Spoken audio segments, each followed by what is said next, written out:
इस्लाम ने भी मान लिया कि कोई ईश्वर है जिसका नाम अल्लाह है, लेकिन आज तक वो किसी को दिखाई ही नहीं पड़ा। ब्रह्म है तो दिखना भी तो चाहिए। बोले वो रूप नहीं धारण कर सकता। बोले जो रूप नहीं धारण कर सकता फिर वो सब कैसे कर सकता है? ब्रह्म का तो मतलब होता है जो सब कुछ कर सकता। जो सब कुछ करने में समर्थ है वही परमात्मा हो सकता है। जो तुम्हारा परमात्मा रूप धारण नहीं कर सकता, तुम्हारा परमात्मा मूर्ति में नहीं आ सकता, तुम्हारा परमात्मा भक्त के लिए प्रकट नहीं हो सकता, फिर ऐसा निकल। भगवान केवल प्रेम के भूखे।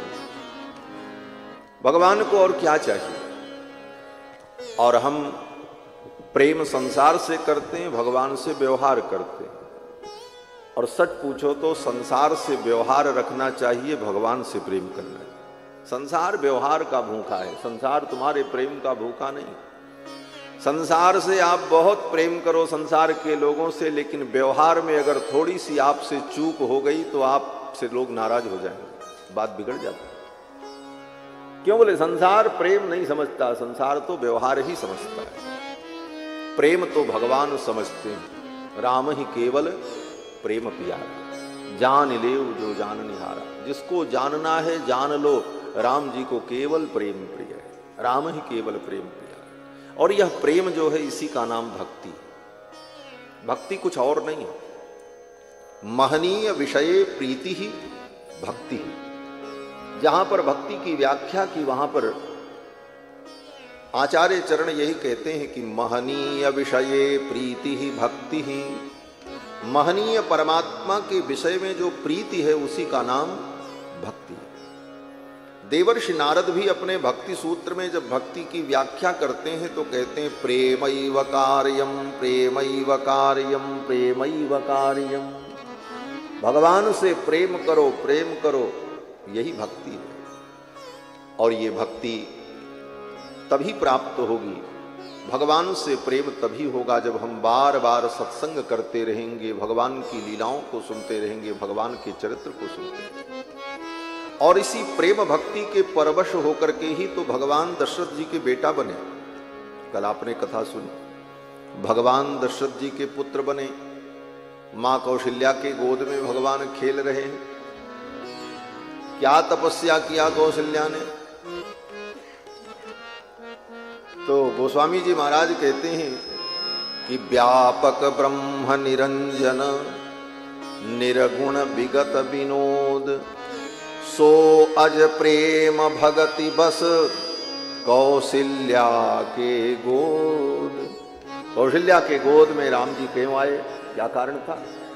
तो गोस्वामी तुलसीदास जी रामायण में लिखते हैं कि व्यापक ब्रह्म निरंजन, जो ब्रह्म व्यापक है, कण कण में व्याप्त है, वो व्यापक ब्रह्म प्रकट रूप में इतने सीमित हो गए, इतने छोटे हो गए कि मैया उनको अपने आंचल में ढक लेती है तो सामने वाले को दिखाई नहीं पड़ता। जो व्यापक कण कण में विद्यमान है, विराट पुरुष है, वो इतने छोटे हो गए प्रेम भक्ति के वश में कि मैया उनको अपने आंचल में ढक ले तो दिखाई नहीं पड़ते। व्यापक ब्रह्म। ब्रह्म, ब्रह्म का मतलब क्या होता है? बोले ब्रह्म शब्द का अर्थ होता है जो अत्यंत विशाल हो। बृहत्वात् ब्रह्मणत्वाच्च ब्रह्मरित्यभिधीयते।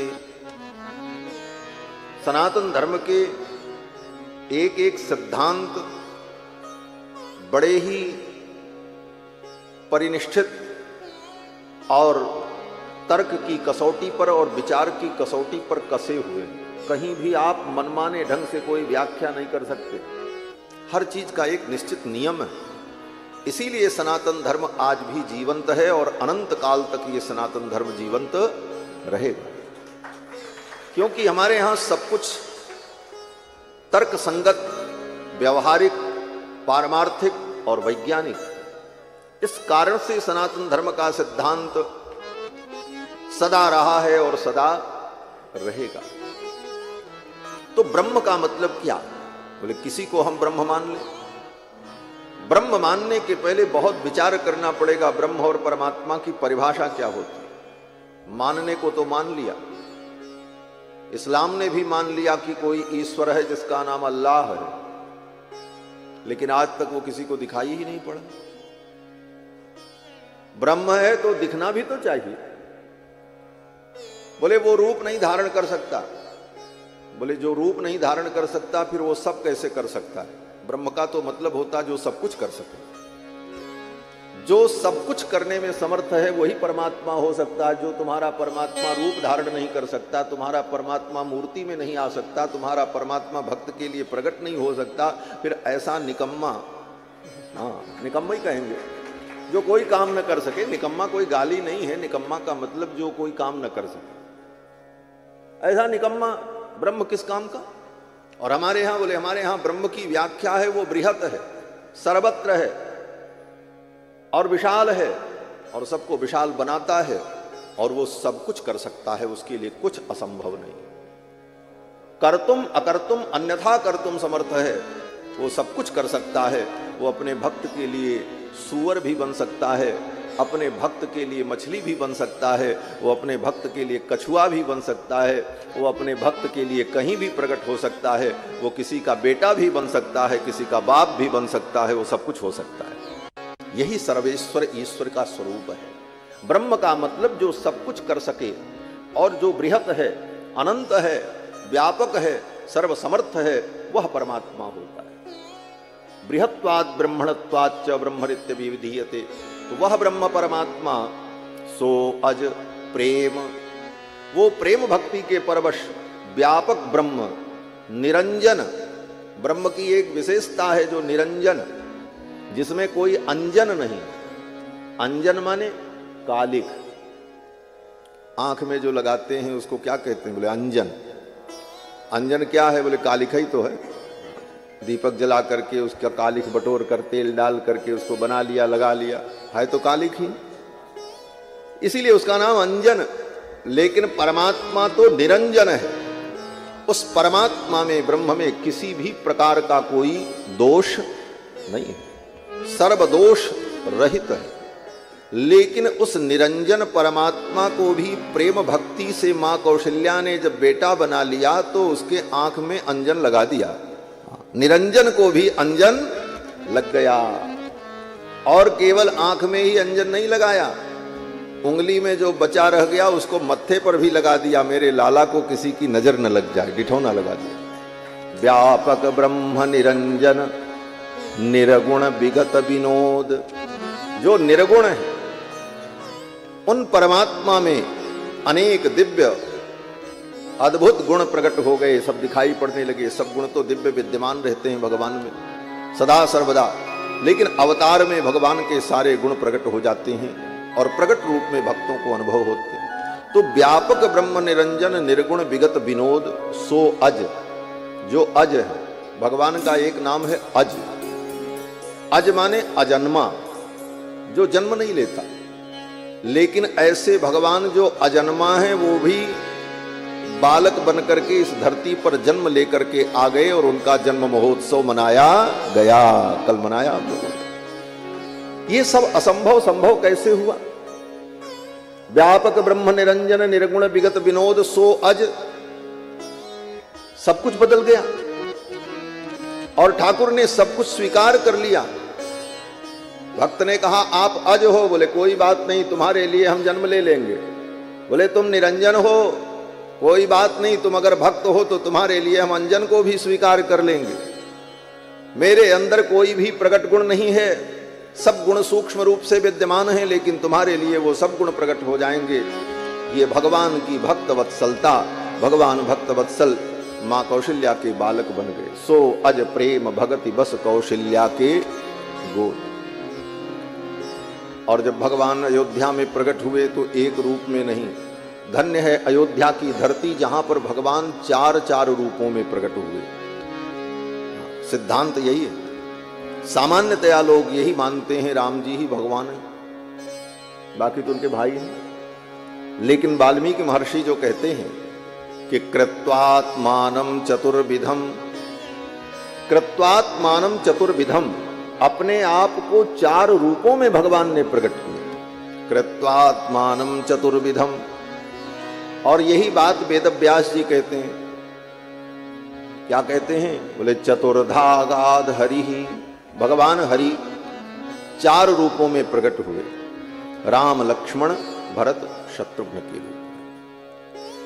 और 4 रूपों में प्रकट होकर भगवान ने 4 धर्म की स्थापना की है इस धरती पर। धर्म की स्थापना के लिए ही भगवान का अवतार होता। यदा यदा ही धर्मस्य ग्लानिर्भवति भारत अभ्युत्थानमधर्मस्य तदात्मानं सृजाम्यहम् परित्राणाय साधूनां विनाशाय च दुष्कृतां धर्म संस्थापनार्थाय संभवामि युगे युगे। तो धर्म की स्थापना के लिए भगवान का अवतार हुआ। धर्म की स्थापना के लिए ही बड़े बड़े ऋषि मुनि महात्मा समय समय पर आए और उन्होंने भी धर्म की बात बताई, धर्म की शिक्षा दी, धर्म के ज्ञान को आगे बढ़ाया। लेकिन राम जी के अवतार को ही धर्म की प्रतिष्ठा में प्रमुख कारण क्यों माना? तो कहते हैं देखो, धर्म की प्रतिष्ठा 2 प्रकार से होती है। एक तो बता करके होती है और एक स्वयं करके दिखा करके होती है। ऋषि मुनियों ने धर्म को बताया और यत् किंचित जितना उनसे संभव हुआ उतने धर्म के आचरण को करके दिखाया। लेकिन श्री राम ने, प्रभु श्री राम ने बताया कम, करके दिखाया ज्यादा। राम जी ने 11,000 वर्ष तक अपने आचरण के द्वारा समाज को उपदेश दिया। मर्त्यावतारास्तु मर्त्य शिक्षणम रक्षो बधायैव न केवलम विभो। भगवान का अवतार केवल राक्षसों के वध के लिए नहीं होता। सामान्य आदमी तो यही जानता, रावण को मारने के लिए भगवान आए, कंस को मारने के लिए कृष्ण आए। बोले कंस और रावण को मारने के लिए भगवान को यहां आने की जरूरत नहीं पड़ेगी, वो तो वहीं से बैठे बैठे संकल्प कर लेंगे, वो मर जाएगा। इसके लिए भगवान को यहां आने की आवश्यकता नहीं। तो भगवान के आने का मुख्य प्रयोजन क्या है? बोले मर्त्यावतारास्तु ही मर्त्य शिक्षणम। मृत्युलोक के प्राणियों को धर्म की शिक्षा देने के लिए भगवान आते हैं और आकर के अवतार लेकर अपने चरित्र के द्वारा धर्म का उपदेश करते हैं। तो भगवान श्री राम, कुमार लक्ष्मण, भरत, शत्रुघ्न, इन 4 भाइयों ने 4 धर्म की स्थापना की। आप कहोगे धर्म 4 हैं। बोले धर्म तो एक ही है, लेकिन उसके 4 स्वरूप हैं। पहला स्वरूप सामान्य धर्म, दूसरा विशेष धर्म, तीसरा विशेषतर धर्म और चौथा विशेषतम धर्म। 4 धर्म। सामान्य धर्म क्या है? बोले सामान्य धर्म यही है जो वेदों में कहा, मातृदेवो भव, पितृदेवो भव, आचार्य देवो भव, अतिथि देवो भव, देव पितृकार्याभ्यां मा प्रमदितव्यम, स्वाध्याय प्रवचनाभ्यां मा प्रमदितव्यम, श्रद्धया देयम, अश्रद्धया देयम, ह्रिया देयम, भ्रिया देयम, अहरः संध्यामुपासीत, मां हिंस्यात् सर्वा भूतानि। ये जितने वेद वाक्य हैं, ये तो मैंने आपको 10-5 बताया, ऐसे ऐसे सैकड़ों वाक्य हैं जो सामान्य धर्म का उपदेश करते हैं। ये सामान्य धर्म है, किसी जीव की हिंसा मत करो, मां हिंस्यात् सर्वभूतानि, अनावश्यक किसी जीव को मत दुख दो। ये सामान्य धर्म है और इसका पालन सबको करना चाहिए। हर प्राणी के लिए सामान्यतया ये पालनीय धर्म है। मातृदेवो भव, माता को देवता समझो, ये सामान्य धर्म है। पिता को देवता समझो, ये सामान्य धर्म है। स्वाध्याय प्रवचन से प्रमाद मत करो। देखो, स्वाध्याय और प्रवचन से प्रमाद नहीं करना चाहिए, सामान्य धर्म। हम लोग स्वाध्याय और प्रवचन से प्रमाद करते हैं, इसीलिए धर्म का ज्ञान नहीं होता। कथा तो सुन रहे हैं, लेकिन कितने लोग अपने घर में रोज नियम से रामायण गीता का पाठ करते हैं? जरा हाथ उठा के बताओ। 7, 8, 10 हाथ, 15, बस। बाकी लोगों को पता ही नहीं। जब तक आप स्वयं स्वाध्याय नहीं करोगे तब तक प्रवचन सुनने का भी आनंद नहीं आएगा। मैं कहता हूं, मन क्यों नहीं लगता कथा में? इसलिए आपको पता ही नहीं है रामायण में कौन सा प्रसंग कहां है और क्यों कहा गया है। अब पूरा एक ओर से कक्षा 1 के बच्चे के समान बतावें तो उसका भी कोई मतलब नहीं होगा। अगर व्यक्ति कुछ जानता रहता है, प्रसंग का उसे ज्ञान है, यहां पर ये बात कही गई है, यहां पर ये बात कही गई है, तब उसे नए अर्थ का जब अनुभव कराया जाता है तब कथा का आनंद अनुभव होता है। अरे मजा आ गया, आज तो ऐसी बात सुनने की। लेकिन जब ABCD पता ही नहीं है, न कभी रामायण पढ़े, न कभी गीता पढ़े, न कभी कोई धार्मिक ग्रंथ को पढ़ने का हमें समय है, तो कोई कितना भी बड़ा ज्ञानी आपको ज्ञान की बात सुनाएगा, आपके पल्ले नहीं पड़ेगी, सिर से उड़ जाएगा। लोग कहते हैं महाराज को समझ में नहीं आया। बोले तब, बोले तो फिर मजबूरी होती है कथा व्यास की, क्या करते? बोले चलो नाचो गाओ, और क्या करोगे? हाँ। इसीलिए वो सब नचाते गवाते रहते। कभी कभी मुझे भी लगता है कि कारण क्या है कि चलो नाचो गाओ, और क्या करोगे भाई? तो कहने का मतलब कि जब तक कुछ ज्ञान हमारे अंदर नहीं होगा, हम स्वयं स्वाध्याय नहीं करेंगे, तब तक बहुत बातें नहीं समझ में आती। तो स्वाध्याय प्रवचन से प्रमाद नहीं करना चाहिए, ये सामान्य धर्म है। इन सामान्य धर्मों का पालन सभी को करना चाहिए। तो भगवान श्री राम ने सामान्य धर्म की स्थापना की। राम जी ने अपने चरित्र से यही करके दिखाया। मातृदेवो भव, पितृदेवो भव। स्वाध्याय प्रवचन से राम जी ने कभी प्रमाद नहीं किया। गुरुकुल में जाकर के उन्होंने वेदादि शास्त्रों को पढ़ा। ये वेद शास्त्र केवल पंडित जी के लिए नहीं है, क्योंकि इनको पूजा कराना है, ये सबके लिए है, आपके लिए भी। सबका मतलब द्विजाति के लिए। क्यों?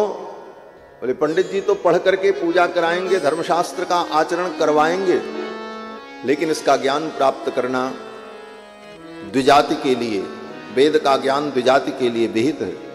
और जो द्विजेतर हैं उनके लिए पुराणादि के द्वारा धर्म का ज्ञान विहित है। तो उन्हें पुराणादि का अध्ययन करके स्वाध्याय प्रवचन के द्वारा अपने ज्ञान को दृढ़ करना चाहिए। ये सामान्य धर्म है। तो भगवान श्री राम भी गुरुकुल में जाकर के वेदादि शास्त्र को पढ़ते हैं, और जब खाली बैठते हैं राम जी तो अपने मित्रों के साथ इसी की चर्चा करते हैं। महाराज गोस्वामी तुलसीदास जी लिखते हैं कि आप कहीं अनुजहि समझावे। वेद पुराण सुनहि मन लाई, वेद पुराण सुनहि मन लाई। आप कहीं अनुजहि समझाई, आप कहीं अनुजहि समझाई। वेद पुराण सुनहि मन लाई, वेद पुराण सुनहि मन लाई। भगवान भी वेद पुराण को सुनते हैं और अपने अनुजों के साथ, भाइयों के साथ जब बैठते हैं तो उनको समझाते हैं, चर्चा करते हैं। और हम आप बैठते हैं तो संसार की चर्चा करते हैं, दुनिया के प्रपंच की चर्चा। तो भगवान श्री राम ने सामान्य धर्म की स्थापना की और लक्ष्मण जी ने विशेष धर्म की स्थापना की। विशेष धर्म क्या है? बोले भगवान के चरणों में अपने आप को समर्पित कर देना, शरणागति, ये विशेष धर्म है। मातृदेवो भव, पितृदेवो भव, इन सारे सामान्य धर्मों का पालन करते हुए इससे भी ऊपर एक धर्म है भगवान के चरणों में अपने आप का समर्पण, जिसको शरणागति कहते हैं। ये धर्म, इस धर्म की स्थापना लक्ष्मण जी ने की। लक्ष्मण जी भी अपने माता पिता की सेवा करते हैं, आज्ञा का पालन करते हैं, वेद भी पढ़ते हैं, सब करते हैं, सामान्य धर्म का पालन करते हैं। लेकिन सामान्य धर्म के साथ साथ लक्ष्मण जी ने भगवान के चरणों की शरणागति की। और कभी कभी ये परिस्थिति आती है कि सामान्य धर्म और विशेष धर्म दोनों टकरा जाएं, तब क्या हो? किस धर्म को करें और किस धर्म को छोड़ें? तो लक्ष्मण जी के चरित्र से यह उपदेश मिलता है कि सामान्य धर्म और विशेष धर्म अगर टकरा जाएं तो फिर सामान्य धर्म को छोड़ करके विशेष धर्म का पालन करना चाहिए। जब तक दोनों धर्म में विरोध न हो तब तक दोनों धर्मों का पालन करना चाहिए। और जहां विरोध आ जाए, अब ये विकल्प चुनने की स्थिति आ जाए कि हम सामान्य धर्म का पालन करें कि विशेष धर्म का, वहां पर विशेष धर्म को ग्रहण करना चाहिए। लक्ष्मण जी ने यही किया। लक्ष्मण जी माता पिता की सेवा भी करते हैं, गुरु की सेवा भी करते हैं, सारे सामान्य धर्म का पालन करते हैं। मां हिंस्यात् सर्वभूतानि, किसी जीव की हिंसा नहीं करनी चाहिए। इन सारे धर्मों का पालन करते हैं। लेकिन जब भगवान की शरणागति की बात आई तो लक्ष्मण जी महाराज भगवान के पीछे पीछे वन की यात्रा पर चल पड़े। भगवान श्री राम ने कहा अयोध्या में रहकर माता पिता की सेवा करो। लक्ष्मण जी ने कहा हम किसी माता पिता को नहीं जानते। लक्ष्मण जी ने यही कहा न मुझे माता का ज्ञान है न पिता का, कोई माता पिता नहीं, आप ही मेरे माता पिता हो, मैं आपको छोड़ करके कहीं नहीं जाऊंगा। और जब प्रसंग आया तो वहां तो लक्ष्मण जी ने अपने पिताजी को भी कटु वचन कह दिया कि पिताजी इतने मोहग्रस्त हो गए कि बिना कारण आपको वन में भेज रहे हैं। मेरा तो मन करता है ऐसे पिता को मैं मार डालूं। लक्ष्मण जी ने यहां तक कहा है कि हनिष्ये पितरम वृद्धम, ऐसे बूढ़े बाप को मैं मार डालूं। अब इसको आप ये न समझो कि लक्ष्मण जी अशिष्ट हैं अथवा लक्ष्मण जी उच्छृंखलता कर रहे हैं, अपितु लक्ष्मण जी का जो विशेष धर्म है भगवान के चरणों में समर्पण, उस धर्म के विपरीत अगर पिता भी दिखाई पड़े तो उस पिता को मानने को तैयार नहीं, क्योंकि सिद्धांत यही कहता है भगवान के चरणों की भक्ति के लिए पूरे संसार को त्यागना पड़े तो त्याग देना चाहिए। सर्वम त्यक्त्वा हरिम भजेत, सर्वम त्यक्त्वा हरिम भजेत, सब कुछ त्याग कर भगवान का भजन करो। आज नहीं कल तो आपको छोड़ना ही पड़ेगा। और भगवान की भक्ति में अगर सबका त्याग भी करना पड़ जाए तो त्याग कर देना चाहिए, यही विशेष धर्म है। और भरत जी का जो धर्म है वो विशेषतर धर्म है। भरत जी भी सब कुछ त्याग देते हैं, लेकिन भरत जी भगवान की रुचि को प्रधानता देते हैं। लक्ष्मण जी भगवान के रुचि की प्रधानता न देकर अपनी रुचि की प्रधानता रखते। राम जी की तो रुचि यह थी कि लक्ष्मण अयोध्या में रहे, लेकिन लक्ष्मण की रुचि थी कि मैं भगवान के साथ हूं। तो भगवान की रुचि को नहीं माना, बोले हम तो आपके साथ चलेंगे, हम किसी कीमत पे रुक नहीं सकते। लेकिन भरत जी के साथ भी यही परिस्थिति आई। भरत जी ने कहा हम आपके साथ वन में चलेंगे, हमको राज्य नहीं चाहिए। तो राम जी ने कहा अगर मेरी प्रसन्नता चाहते हो, मेरी इच्छा का महत्व रखते हो, तो मेरी आज्ञा तो यही है कि तुम 14 वर्ष अयोध्या में रहकर प्रजा का पालन करो और मैं वन में रहूं और 14 वर्ष बाद मैं लौट करके आऊंगा। अगर ऐसा होता है तो मुझे प्रसन्नता होगी। भरत जी ने कहा अगर इसमें आपकी प्रसन्नता है तो मैं अयोध्या लौटने को तैयार हूं। भगवान की रुचि को सर्वोपरि रखा। ऐसा नहीं है कि लक्ष्मण जी भगवान की रुचि का अनादर करते हैं, अन्यत्र लक्ष्मण जी भी भगवान की ही रुचि का महत्व रखते हैं। लेकिन जब भगवान की ऐसी रुचि हो कि नहीं मेरी आज्ञा है तो मुझसे दूर रहो, तो लक्ष्मण जी कहते हैं आपकी हर आज्ञा का हम पालन करेंगे, आपकी हर रुचि का हम ख्याल रखेंगे, लेकिन अगर आप ये कहो कि हमसे दूर जाओ, बोले ये बात नहीं मानेंगे। इस विषय में लक्ष्मण जी जो है दृढ़ है। इसलिए लक्ष्मण जी का धर्म विशेष धर्म है, लेकिन भरत जी का धर्म विशेषतर धर्म है, उनसे भी ऊंचा है। भरत जी में ये संतोष है। क्या संतोष? बोले जैसे रखें राम जी रहना चाहिए। जैसे रखे राम जी रहना चाहिए, जैसे रखे राम जी रहना चाहिए, जैसे रखे राम जी रहना चाहिए, जैसे रखे राम जी रहना चाहिए।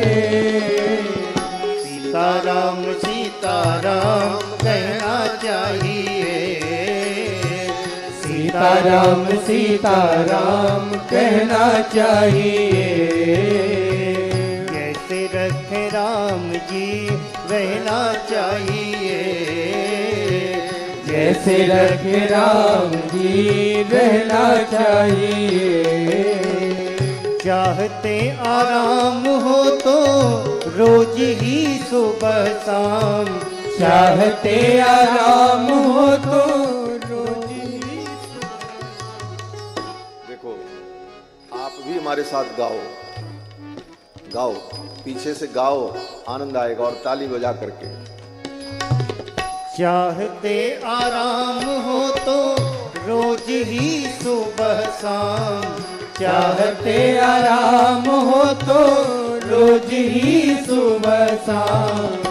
सीताराम सीताराम कहना चाहिए, सीताराम सीताराम कहना चाहिए।